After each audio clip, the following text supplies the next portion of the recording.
Now, where do you get started? Now, you are day one into UOB's office. Everybody's convinced you have $100 million to invest. I'm just assuming and making up that number. Right. Where do you, get started when you are going on this? And this is really the conundrum for most companies that are embarking on a major transformation, right? You've asked really the pivotal question, where do you start?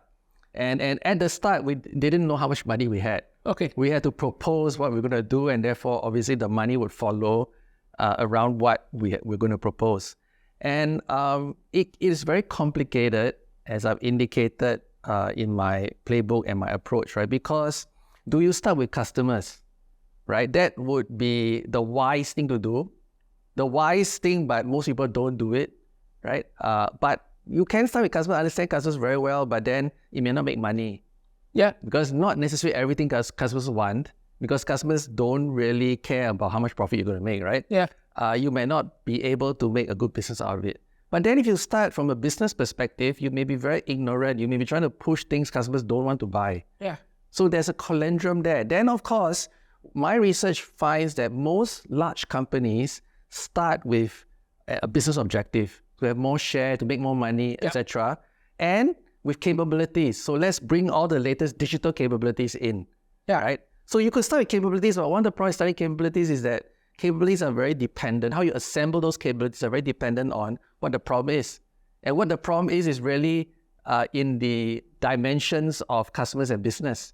And then, of course, there's a whole dimension around people and leadership, right? Because if you have been a large, successful incumbent, it is very likely that you are living in past glory, which means that a lot of your people, a lot of your thinking is trapped by the current paradigm. So the conundrum is, okay, where do you start? Because everything kind of interrelated, right? Everything depends on everything else. So in fact, when I first started, our group CEO, Mr. Wee, he gave me a piece of advice that I think was very useful. He said, Dennis, we're not the first, to roll out a digital bank in the world. So, take your time to really study it and design something and launch something that can really stand the test of time. So I think that was very good advice because most people are in a hurry. And one of the things I discovered is that you can't really be in a hurry. And it's very different from, doing something in a startup. Yeah. You have to, and this is the theme that, we will probably cover again later in our conversation, right? In a way, you have to think slow and act fast. And this phrase, actually, I recently read from a book called How to Get Big Things Right. How to get big things done right? And the author, Brent Flayberg, he has really studied big projects. And so we really went with this piece of advice. I started by sending everybody, including myself, to design thinking training. And we really took our time. In fact, the whole of 2017, we were thinking slowly but acting fast. So we were doing benchmarking. We were studying what competitors were doing. We were doing a lot of customer research. And one of the challenges immediately was that the initial group was Singaporean.